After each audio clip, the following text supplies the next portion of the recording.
بسم اللہ الرحمن الرحیم۔ سب سے پہلے تو میں بہت شکر گزار ہوں اپنے بھائی عامر میر صاحب کا اور آپ سب کا کہ ایک ایمرجنسی کی سچویشن میں آپ آئے۔ ظاہر ہے میرا اور آپ کا میڈیا کا چولی دامن کا ساتھ ہے، بیکاز میں نے ہمیشہ کہا کہ ہم میڈیا کو اپنی ٹیم کا حصہ سمجھتے ہیں ہیلتھ کیئر کا، کیونکہ ہم ایک طرف کھڑے ہوتے ہیں، ڈاکٹرز ہوں، نرسز ہوں، پیرامیڈیکل ہوں، اور آپ ہمارے ساتھ کھڑے ہوتے ہیں ہمیشہ، اور بیماریاں دوسری طرف کھڑی ہوتی ہیں، اور آپ ہمارے آنکھیں بھی ہیں، کان بھی ہیں، اور ہم آپ کو بالکل بلائنڈلی ٹرسٹ کرتے ہیں۔ جن چیزوں کی آپ نشاندہی کرتے ہیں ان چیزوں پہ ہم فی الفور کوشش کرتے ہیں کہ کیونکہ ایک اعتماد کا رشتہ ہے ہمارے اور آپ کے درمیان، اور مقصد بھی یہی ہے کہ ہم جب مل جل کے ایک دوسرے کی بات پہ سنیں گے اور چلیں گے تو اس کے بہت مثبت نتائج آتے ہیں۔ آپ کا اپنا جاب ایسا ہے کہ آپ کو جب ہم کوئی چیز غلطی ہو جائے ہمارے سے یا ہمارے کسی ٹیم ممبر سے تو آپ اس کی نشاندہی کرتے ہیں، اور ظاہر آپ کو کرنی چاہیے، کیونکہ آپ کی نیت یہی ہوتی ہے کہ بہتری آئے، کسی کو دل آزاری نہیں ہوتی یا کوئی اور مسئلہ نہیں ہوتا، تو اس لیے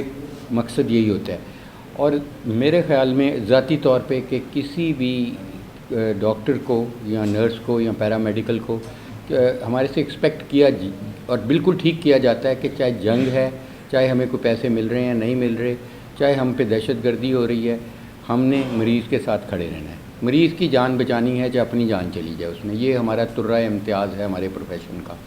اور ایسا بے انتہا دفعہ ہوا، میں جب جناح کا چیف ایگزیکٹو تھا، اور آپ کے علم میں ہے کہ وہاں ہمارا ICU ہٹ ہو گیا تھا اور میں خود اس میں مبتلا تھا، اور میڈیا پہ یہ چل گیا تھا کہ میں ہلاک ہو چکا ہوں، تو ظاہر ہے وہ رات بڑی بھیانک رات تھی، 13 لوگوں کی جان گئی، لیکن ظاہر مریض نے کسی صورت بھی علاج سے دور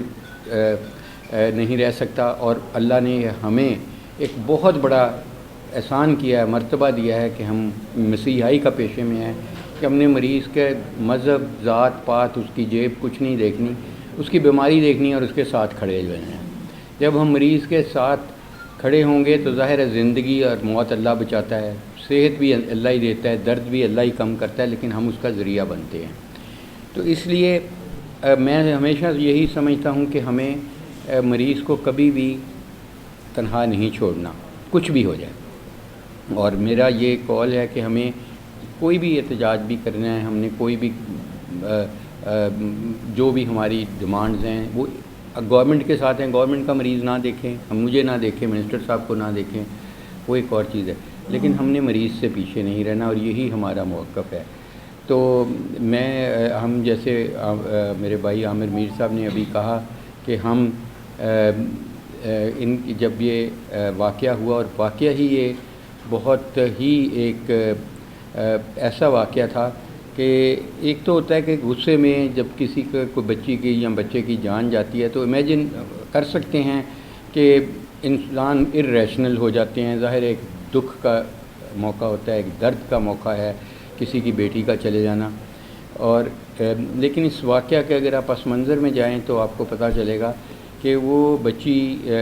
5-6 ماہ کی بچی تھی، اور وہ ان ویکسینیٹڈ بچی تھی، اس کو ویکسین نہیں لگی تھی۔ اس لیے میں کہہ رہا ہوں کہ ویکسین کی کتنی اہمیت ہے۔ میزل، ممپس، ربیلا یا زیادہ تر بیماریوں کی ویکسین لگتی ہے، اور ان سے پھر آپ کے بچے کو پروٹیکشن خود بخود مل جاتی ہے۔ انفارچونیٹلی اس بچی کو بر وقت نہیں لگ سکی،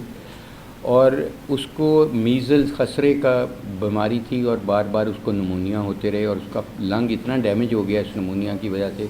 کہ اینڈ پہ پھٹ گیا۔ جب لنگ پھٹتا ہے، جس کو ہم نیموتھورکس کہتے ہیں، تو ہوا لنگ سے باہر نکل جاتی ہے اور لنگ کو کولیپس کر دیتی ہے۔ تو وہ جب یہ ایک دفعہ نہیں 3-4 دفعہ یہ داخل ہو چکی، چلڈرن ہاسپٹل کی میں اس پوری فیملی کی بڑی دوستی ہو گئی اس لحاظ سے، کیونکہ وہ چلڈرن ہاسپٹل میں کافی دفعہ داخل ہوئی، جن ڈاکٹر صاحب کی وارڈ میں تھی وہ ان کا فیملی ممبر بن جاتے ہیں جیسے ہم بن جاتے ہیں۔ تو وہ جب بچی اس دفعہ داخل ہوئی تو ان سے پوچھا گیا کہ ہم نے کس قدر کیا ان کو وینٹیلیٹر پہ، آرٹیفیشل مشین پہ بچی کو ڈالنا ہے، اس کے ٹیوبیں ڈالنی پڑتی ہیں، تو انہوں نے کہا نہیں، DNR، ڈو ناٹ ریسسیٹیٹ، یہ ان کا حق ہوتا ہے ریلیٹیوز کا کہ اور پھر یہ 6 بجے جب یہ بچی اللہ کو پیاری ہوئی پھر بھی اس کو کیئر کی گئی، ایک لیڈی ڈاکٹر نے اس کی انچارج تھی، اس نے 6 بجے صبح اس کی کیئر کی، لیکن وہ جانبر نہ ہو سکی بیکاز اس کے پھیپھڑے بہت ڈیمیج ہو چکے تھے، آکسیجن کی کمی ہو گئی تھی۔ تو اس کے بعد 5 لوگ جن میں ایک سندھ پولیس کے اہلکار تھے، اے ایس آئی تھے، وہ اسی جگہ پہ آتے ہیں اور وہ ان لیڈی ڈاکٹر صاحبہ کو کہتے ہیں کہ اب آپ سائڈ پہ ہو جائیں۔ ایک اور ادھر ڈاکٹر سعد رفیق تھا جو ٹریننگ ہے، ہمارے پی جی ٹریننگ ہے، ان کو انہوں نے کہا جی ہم نے آپ اس کے ساتھ اب سیٹل کرنے ہیں اسکورس، آئی ڈونٹ نو کیا کرنے تھے۔ ہوتا ہے کہ ایک تھپڑ لگا دیتے ہیں غصے میں، ایک شیشہ توڑ دیتے ہیں، بدتمیزی ہو جاتی ہے، وہ ہمارے ساتھ روز ہوتی ہے، یہ اس پروفیشن کا حصہ ہے اور روز ہم برداشت کرتے ہیں، وہ کوئی ایشو نہیں ہے۔ لیکن انہوں نے اس بچے کو صرف وہیں نہیں مارا، بیلٹوں سے مارا، اسٹیتھوسکوپ اس کے گلے میں جو ہوتی ہے اس سے مارا، پھر اس کو کھینچ کے ٹوائلٹ میں لے گئے اور ٹوائلٹ میں اس کا منہ سنک میں دیتے رہے بار بار، اور اس کی چیخیں چلانے کے وہ معافی مانگتا رہا کہ مجھے خدا کے لیے بچا لیں، مجھے خدا کے لیے معاف کر دیں، اور اس کو ننگا کر دیا ایون۔